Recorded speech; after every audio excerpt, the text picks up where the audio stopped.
All right, so graphs of polynomial functions, and we're going to talk about these, and then we're going to go back and do 4.2 with basically finding zeros. And I want to do this first just because it focuses on the graphs, and then we can go back there and utilize graphs also.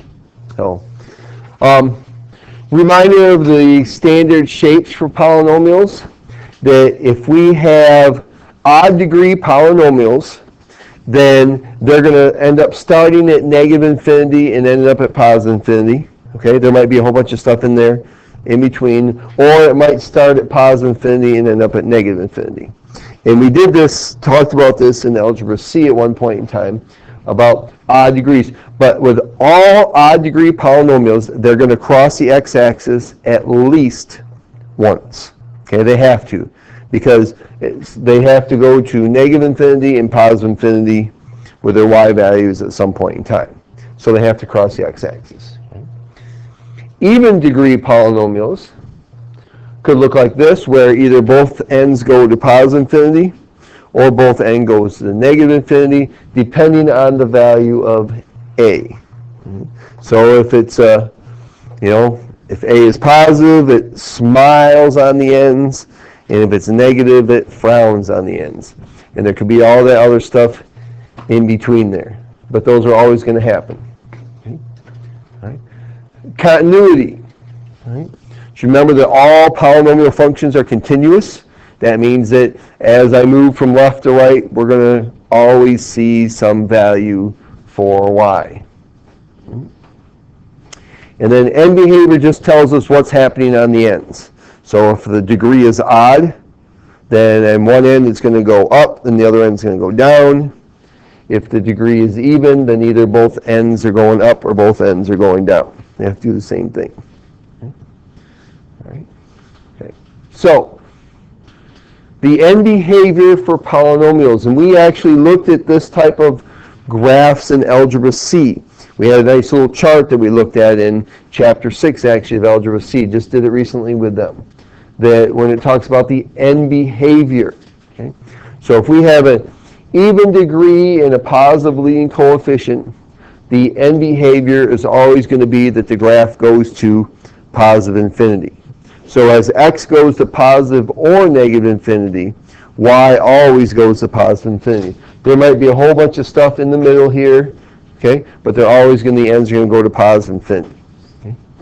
If the leading coefficient is negative with an even degree polynomial, then they're going to end up going to negative infinity. Okay? Odd degrees, positive leading coefficient, starts at negative infinity, does a whole bunch of stuff, and ends up in positive infinity. Okay? Odd degree, negative leading coefficient. Well, all this negative leading coefficients to the positive leading coefficient just means that we have a reflection. Okay? So instead of it going from negative infinity and ending in positive infinity, starts at positive infinity, ends in negative infinity. Okay? One thing we know for sure though, okay? Whatever the sign of the leading coefficient is, positive or negative, that's where it's going to be when it ends going to the right. Okay? So if we have a positive leading coefficient, the graph is always going to end up in the first quadrant going to infinity. Okay? Happens here, happens here. Okay? It's a leading coefficient. Whenever the leading coefficient is negative, then the graph is always going to end up going to negative infinity. Now, why are we talking about that? Why does it matter? Because we're going to be looking at graphs and trying to determine whether this is a complete graph or not. And so knowing these things then is going to make a difference for you with those graphs, whether knowing they're complete or not. Okay? So is it an even degree? Okay? Do both ends go the same direction? Okay? If they do, we're good. If they don't, then we have a problem. Okay? Then we don't see a complete graph then. And so these are important things for just looking at graphs and giving them a quick glance and say, okay, does this graph tell me what I think it does or not? All right, so you have, all right, so x-intercepts, we know all about x-intercepts and y-intercepts. And I those down here, okay? All right. So just a reminder that all polynomial functions have how many y-intercepts?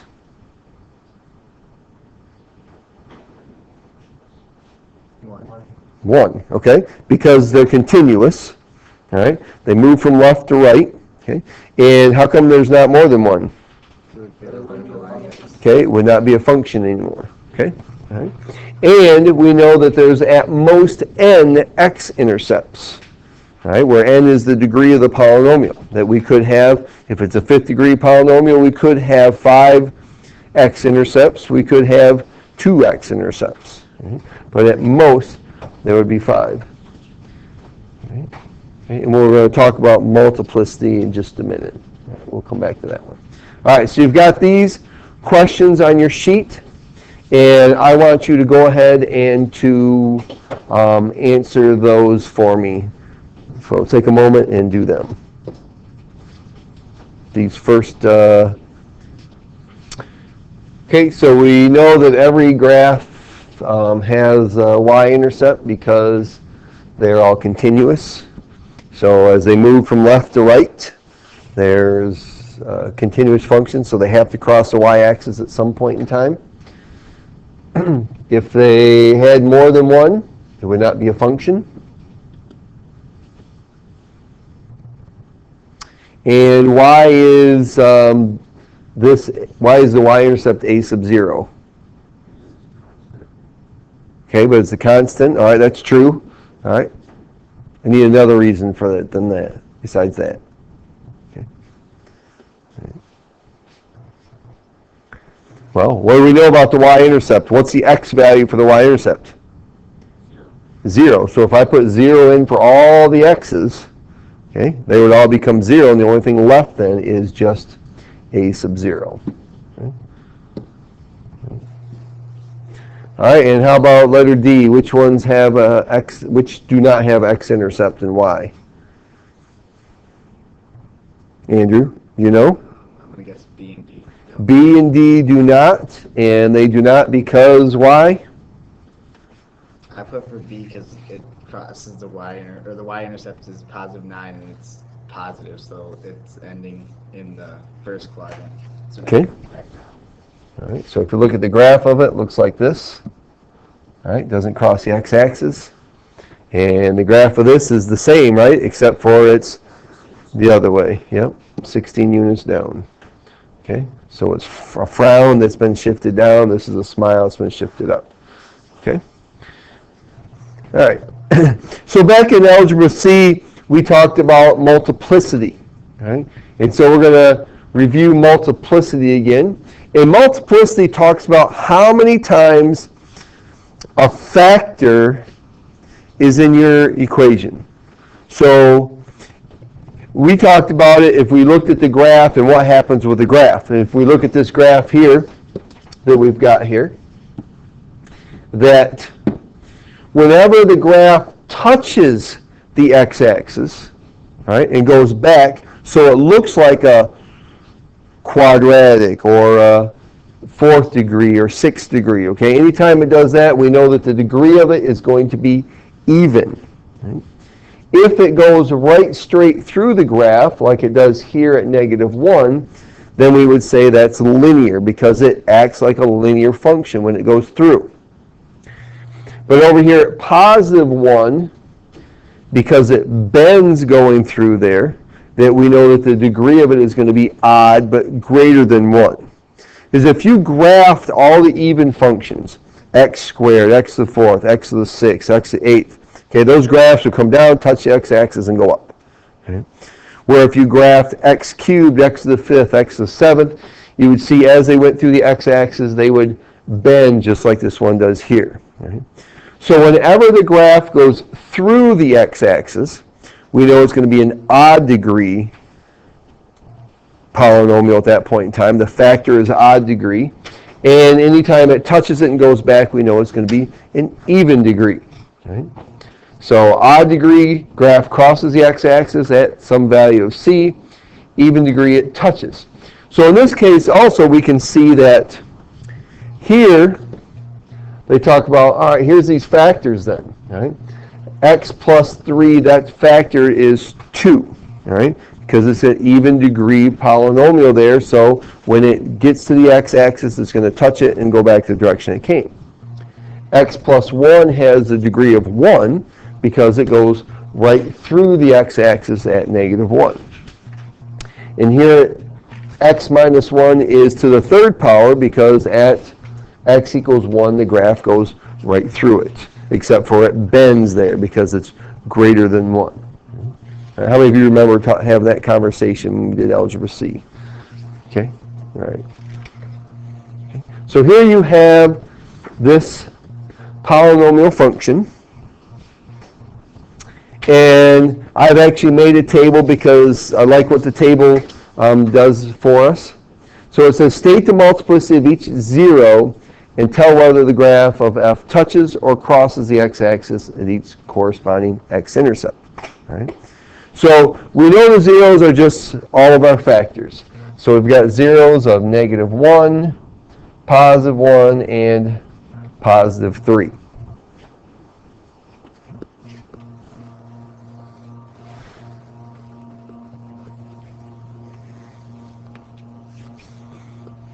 So to help us with our multiplicity, then, we can tell whether the graph, what does the graph do? So at negative 1, because the degree here is 3, it's actually going to bend, but that means it crosses the x-axis.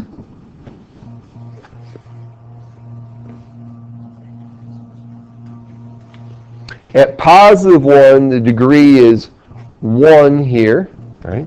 So that crosses the x-axis also. It actually just goes through the x-axis. And at degree, or at the 0 of 3, since the degree is positive 2, that means it's going to just touch the x-axis. But when you're talking about the degree or the multiplicity is just whatever this exponent is. So in this case, we have 3, 1, and 2, but they all have to add up to 6. So with what we were talking about with the end behavior, with what happens on the ends of the graph, by whether the degree is odd or even, or whether the leading coefficient is positive or negative, and from this information here, I actually can make a rough sketch of that graph. All right? So the degree of this polynomial is even, because all of the multiplicities add up to 6. And there's no sign in front of the first parenthesis, so I know it's positive.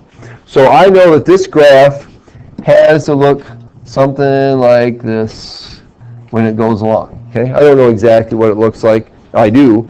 But I know that on both ends it's going to go up. Right? And so I can actually make this graph from that information with an approximation anyways. So we know that there's a 0 at negative 1, positive 1, and positive 3. Because the degree is even, and it has a positive leading coefficient, I know it comes from positive infinity. So the graph is going to come down here, all right? And the 0 at negative 1 has a degree of 3, so, or multiplicity of 3, so I know the graph is going to bend there. It'll come down, cross the x-axis, and at 1, it just crosses it, so it's going to come back up, go through the x-axis, all right, like that. And then when we get to the third one, at 3, it just touches it because it's an even degree, so it goes up, comes back down, hits that 0, and then returns. Okay. And so that's approximately what that graph is going to look like, because of knowing what the multiplicity is, and knowing the degree, and the leading coefficient. Right? So you should, if I give you any form of this right here, okay, factored form, you should be able to give me a rough sketch of what a graph would look like for that. All right. Extrema. Okay. Extrema just talks about max and min values. All right. If we have a polynomial of degree n, there is at most, and we use that wording quite often, at most n minus 1 extrema. Right? So for instance, back here in this graph I just made, right, this was degree 6, so at most there could be 5 extreme points, okay? So there could be 5 min and max values. Well, in this case there's only 1, 2, 3 of them, but there could at most be 5. Right? Because that graph actually, since it's a 6-degree polynomial, the graph could go look like this, all right, which would give me 1, 2, 3, 4, 5, 6 zeros because it's degree 6, but there's 1, 2, 3, 4, 5 extremas, okay, 5 max min points.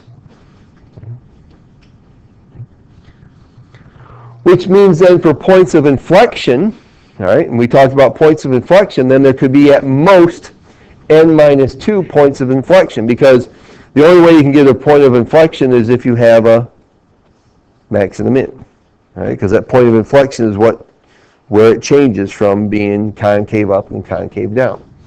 So extrema is going to help us to look at whether we have a complete graph or not, and number of points of inflection will help us to look at whether it's a complete graph or not. Right?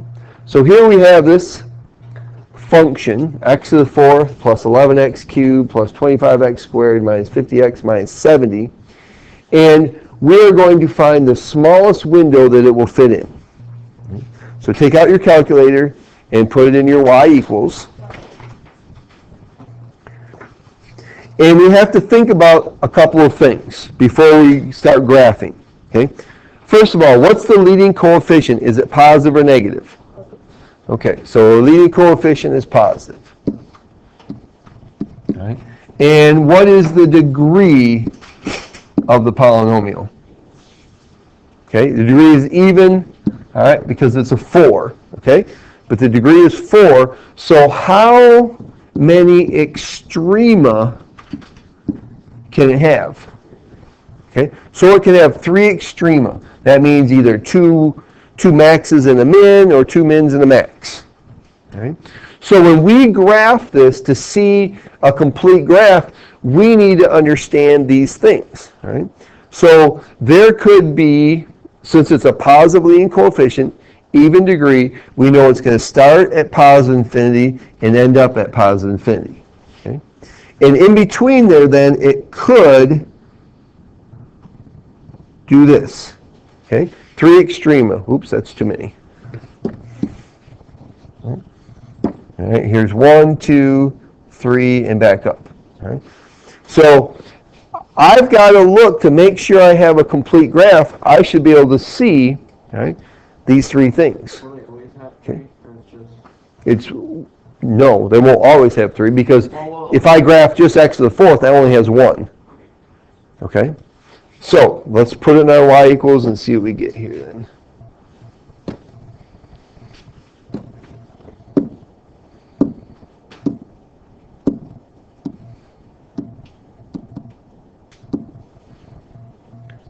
Oops.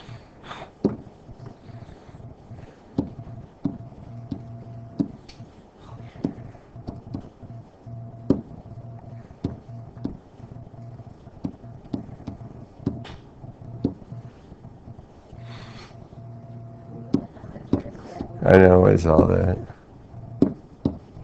Sometimes this thing's a little touchy. Thank you, Molly. All right. Zoom 6. So we'll start with our standard viewing window. Okay? And so I'm looking to see where this graph goes. All right. So here we can see that we have 2 lines. All right? And so we need to zoom out as far as my y values for the moment. Okay? Because I know there's got to be at least 1 min, don't I? All right? There's no option other than that. So I'm going to go to my table, all right, and see where that lowest point is, first of all. So the lowest point I've got here looks like it's around negative 83. So I'm going to change my y min to negative 100 for the moment.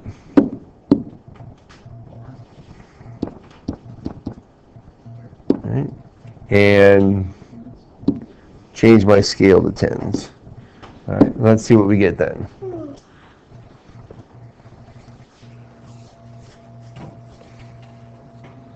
All right, so we've got one minimum there. All right? But we know there could be two mins. All right? So there must be something else going on up here, up above, that I need to look and find. All right? Let me go back into my table a little bit more. Let's look at our negative values here. All right. So if you look at these values with the negative values of x, we can see that here at negative 8 it's 394, 133, 50. Oh, wait a minute. Then 55 means what happened? Goes back up. It's starting to go back up again. Okay? So it goes all the way back up to at least 89. So I'm going to need to take my y max then and make it and go to 100 and see what it looks like there. Something a little bit higher than 89.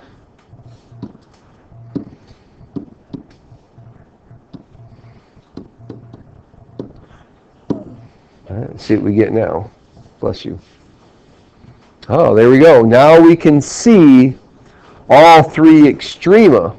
And if we would have just assumed from the first thing that we saw that, oh, okay, there's only one min here, we're all good. All right, but you've got to look a little bit further to make sure that you can see the whole thing. So now, if I'm making a window that will fit this graph, okay, and we're not saying it has to be exactly perfect, but I can condense this graph horizontally because I don't need negative 10 to 10. All right, I could go, let's see, probably if I went to negative 8, I would still have everything I need to the left, and even 3 would give me sufficient room on the right. So I could go from negative 8 to 3. And can I still see everything I need to see on the graph? That's the key to it. And here I can see my first min, my max, and there's the other min. All right, so I can see my extrema. I got everything I need in there then. So my window here then would be from negative 8 to 3 on the x, and negative 100 to 100 on the y. And I don't know, I might have a little variation of that here. And I actually went from negative 11 to 3, not sure why, but negative 8 would be sufficient.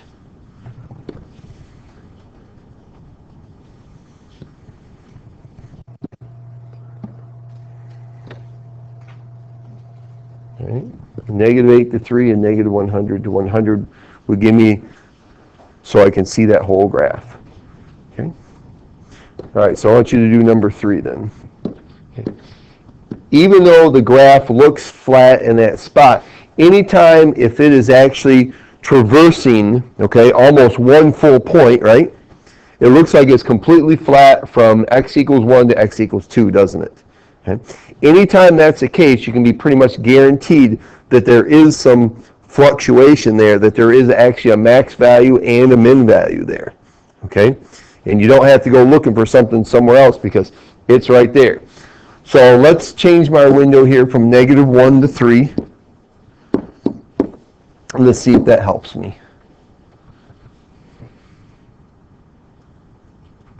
All right. Still looks pretty flat, doesn't it? Okay? All right. So I'll change my y value here then, my y's. I'm going to go from 0 to 2.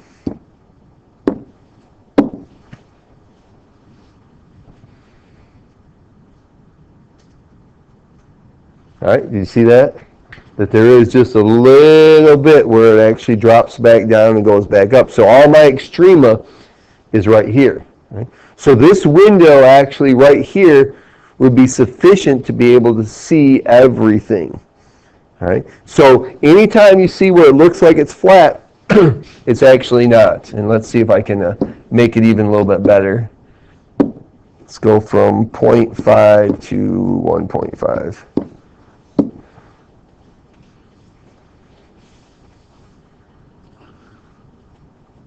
All right, there we go. It's even more defined there.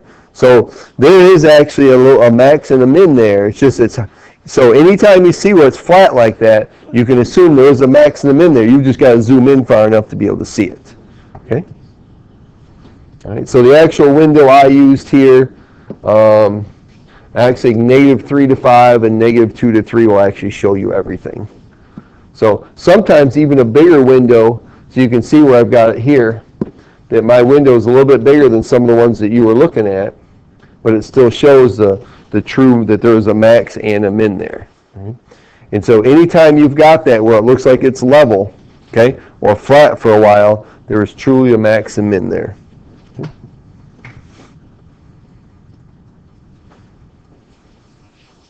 All right. So when we're looking at our complete graphs, all right, and in this case again also, we had a leading coefficient that was positive and odd degree, which told me that it would go up, maybe come back down and go up again, but it had to end in positive infinity, going up to positive infinity.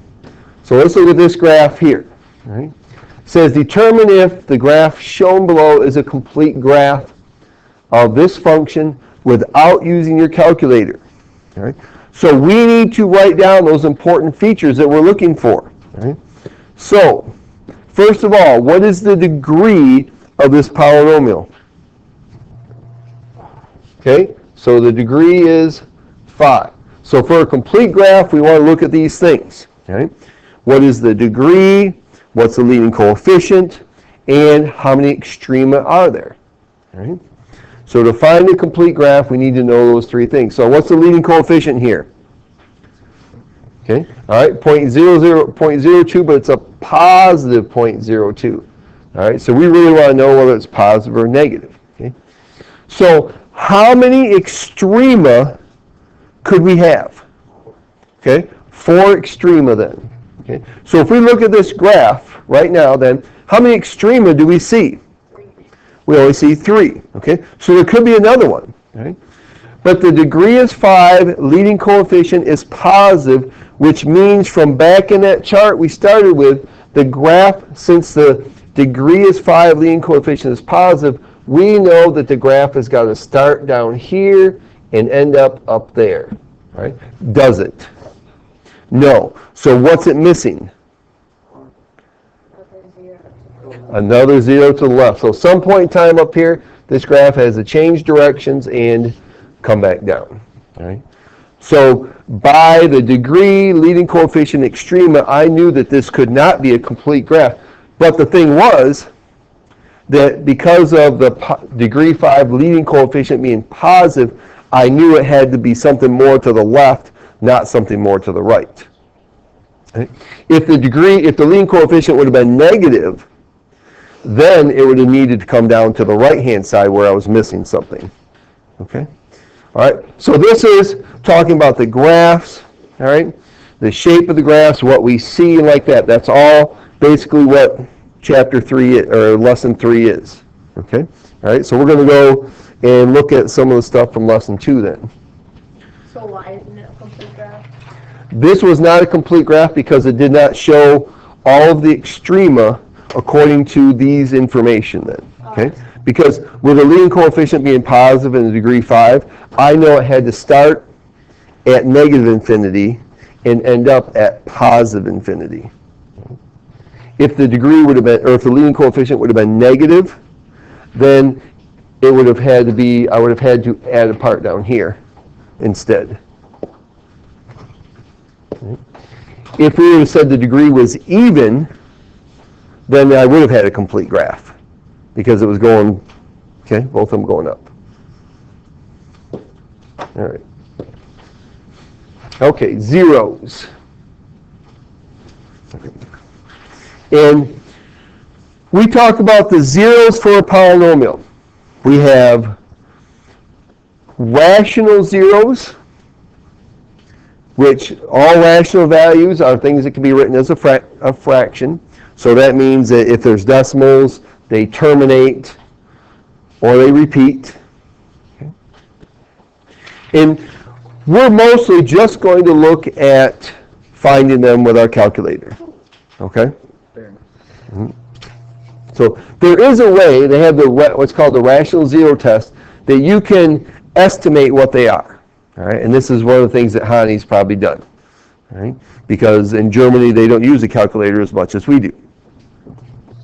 If we take the constant and the leading coefficient, we can figure out all the possible zeros. You remember doing that? Or not? Okay. So if we take 7 here, and think about what are the factors of 7? 1 and 7. Okay, 1 and 7. All right. Integers. Okay, so they could also be positive and negative, right? Okay. What are the factors of the leading coefficient then? Okay. Factors of 2 are 1 and 2, right? Okay. So all of the possible rational zeros would be all the combinations I can do of 1s and 7s in the numerator and 1s and 2s in the denominator. Okay. Those are all the possible rational zeros. So lots of times when we're looking for zeros on a graph, I'll know that there's a fraction there in certain spots where you might not know that just because you don't know that fact. So I'm always looking for, so anytime I have some rational zeros, I could have anything where I've got a 2 in the denominator. So 1/2, 1/2, or 7/2. So all my possible rational zeros would be all the combinations of these fractions. So plus or minus 1 over plus or minus 1. You know, which would give me a positive 1 or a negative 1. Okay.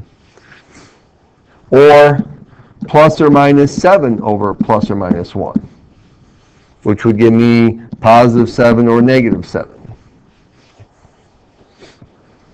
Or we could do them with the 2. So we could have 1/2, positive 1/2, or negative 1/2. Or with the 7s, plus or minus 7/2. So those are all the possible rational zeros. Right? And so when they ask you about a rational zero, it's got to be something that can be written as a fraction. Okay? So what we're going to do then is we're going to find the actual rational zeros. Well, how would I know if any of those are truly zeros?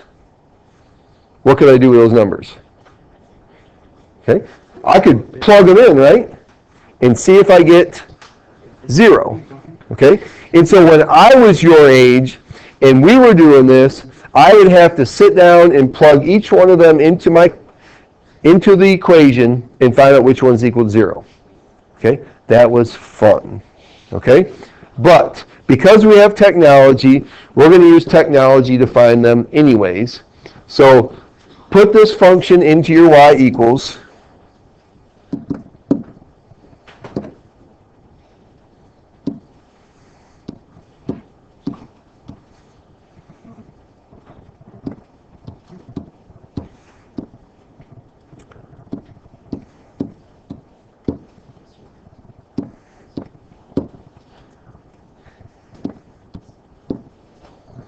Look at that. Good move. Clear. 2x to the 4th minus 7x cubed minus 19x squared minus 3x plus 7. Okay? And we graph. Oops. Yep. Zoom 6. All right, so how many zeros are there possible? 3. 4, right? Because it's a x to the 4th, all right? And I can see all 4 of them, all right? But not all of them are necessarily going to be rational zeros, okay? Some of them might have just decimals that we have to approximate. So if we look here at the ones to the left of 0, all right? -1 is a possibility, right? So I'm going to trace. Type in -1, hit enter. Great, -1 is a 0. Okay. All right. Now, if I'm looking closely, it looks like that other 0 is to the left of it, isn't it? Yeah. All right. Well, the only options to the left of that would be, oops. The only options to the left of it would be -7/2 or -3.5. Is there one at -3.5? No. Okay, so then I don't need to worry about the other one then. Okay. All right. This one here looks like it could be at 0.5, doesn't it? All right. So I'll type in 0.5, and sure enough, there's a 0 there also. Okay. So -1 and 0 are rational, or -1 and 0.5 give me rational zeros. And the only other options then would be 3.5 or 7. Okay. Well, let's see. Here's 1, 2, 3, 4, 5, and then 6. So this one's between 5 and 6. Is that a rational one? No. Okay. So the only true rational zeros here then are at -1 and +1/2 or +0.5. Those are the only rational zeros. Okay. There are two other zeros. They're just not rational numbers. They're going to be square root of something. Okay.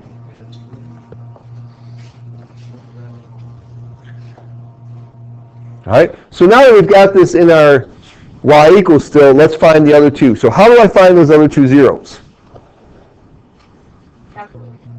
Okay. Using our calculator, or we could, if we wanted to be really gung-ho here, we could take those and we could do synthetic division to get this quartic function down to a quadratic, and then we could do completing the square or the quadratic formula, which you are going to have to do. Love it. Okay? Yes? Did you times x plus 1 and x minus 1 half together and divide that by the original function later? You could do that, yes. Yep. But you're still going to find those other two zeros, so you're still going to have to complete the square root of the long. Okay, so it'd be much easier just to do synthetic division here. So we're going to do synthetic division. Which one should I do first? Okay, -1, I got a bigger one, so I want to use the easier number to work with.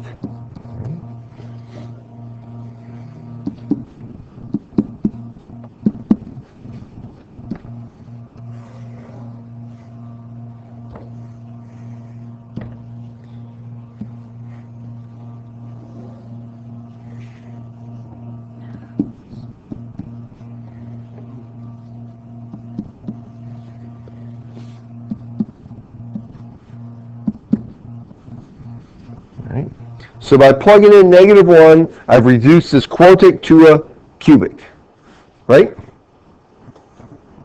Okay. And now we're going to use +1/2.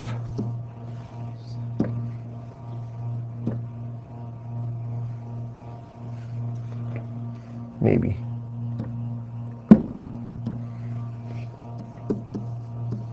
Now you think that, okay, oh man, we're working with fractions, it's going to be a pain, but it's really not, because everything works really well with that fraction, okay, because of the denominator. It doesn't, you don't get ugly fractions, all right? So we're bringing down the 2. Half of 2 is 1, so we get -8. Half of -8 is -4, so we get -14. And half of -14 is -7. All right, so we get a 0 there. Okay. Now, this is the reason why we don't do synthetic division when we have fractions or a leading coefficient other than 1, is because of this right here. So the first thing I'm going to do now is I'm going to reduce all these numbers to half of what they are. And now I need to solve this equation and find out whether, or what the other two are. Okay? So what do? I divide by 2. Okay? The reason I divide by 2 is because of the 1/2. All right? That means they're all going to have a common factor of 2, and I can just get rid of it. Because we're solving an equation, so I don't need it anyway. Okay? So you either have the option of completing the square or doing the quadratic formula to find these other two zeros. Okay? All right, so I'm going to complete the square. Move the 7 to the other side. Half of 4 is 2.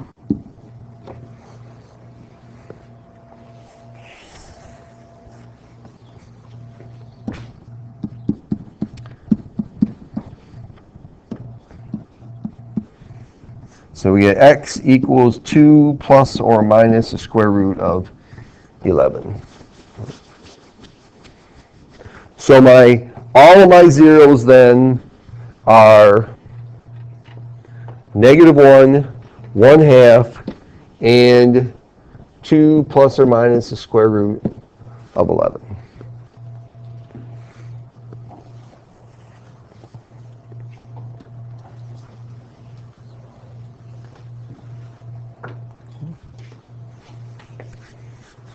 Now, you could find those decimal numbers also, right? By taking my calculator if I wanted to. I could go second trace, number 2, and use the zero finder to do it. Okay? You could do that also. That would give you the decimals. But anytime you can reduce to a quadratic, you need to give me exact values. Okay? All right. Let's look at the next one here. We're not doing number 3. So, oops. Nope, we're not doing that one. What do you have on yours then? What's the next one you have? All zeros of f of x equals x. This one right here? Yeah. Okay, great. Okay. All right. So if we look at this, number 5 here on mine, which is number 3 on your sheet, right? Okay. Should be number 3. Number 2 and number 1 are the same. No, they're not. Okay. All right. Sorry. Okay. The only rational zeros here could be 1 or -1. Okay? The constant is 1, the leading coefficient is 1. Okay? So put that in your y equals.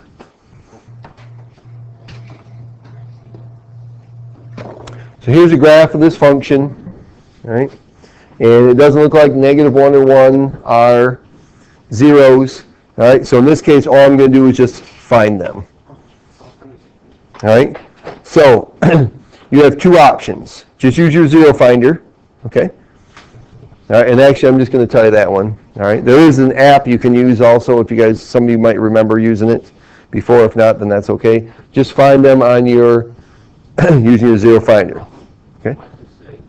That's -1.6 up exponent -12. That's what it says for mine. Oh, for the zero? Okay, it's just because it's sometimes the calculator is not going to give you, say 0, it's going to give you scientific notation. Okay. All right. So in this case, though, I can't get this to a quadratic. All right. So I'm just going to give the decimal numbers for it. All right. Which, when you're done, you should get.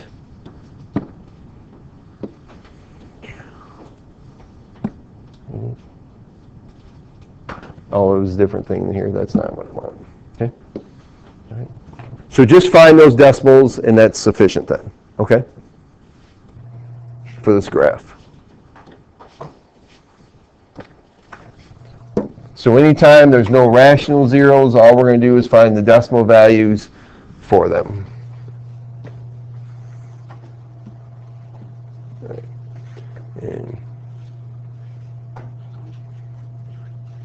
And that's the same with the last one you have also.